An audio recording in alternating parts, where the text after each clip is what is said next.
I'm not going to storm out of here, Catch. And I'm not going to admit that you got Barbara Novak to fall in love. Because I'm not Barbara Novak. There is no Barbara Novak. And I didn't fall in love with Sid Martin. I fell in love with Catcher Block. And that was a year ago, when for 3.5 weeks I worked as your secretary. I don't expect you to remember me, I wasn't a brunette then. But you did ask me out. And it broke my heart to say no to you. But I loved you too much. I couldn't bear to be just another notch on your bedpost, and I knew with your dating habits, even if I was lucky enough to get a regular spot on your rotating schedule, I would never have your undivided attention long enough for you to fall in love with me. I knew I had to do something to set myself apart.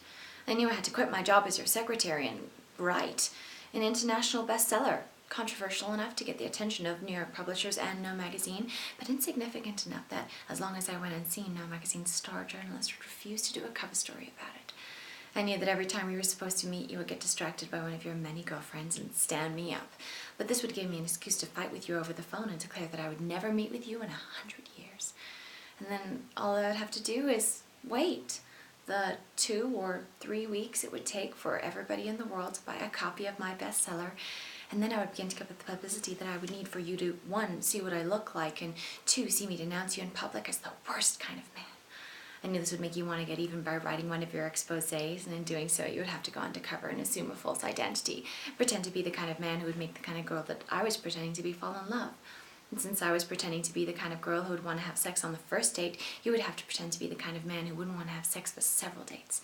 But in doing so, we would go on lots of dates, to all the best places and all the hit shows, until finally one night you would bring me back to your place that you were pretending was someone else's, in order to get the evidence you needed to write your exposé, by seducing me until I said, I love you. But saying I love you was also my plan. I just wanted you to know that when I said I love you, I knew who you were and you knew who I was. But then you, the great Catcher Block, would have been beaten at your own game by me, Nancy Brown, your former secretary.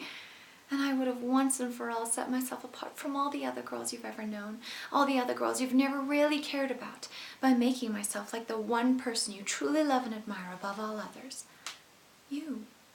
And then, when you realized you'd finally met your match, I would have at last gained the respect that I needed for you to want to marry me first and seduce me later. I just wanted you to hear all of this from me before you heard it from your private eye.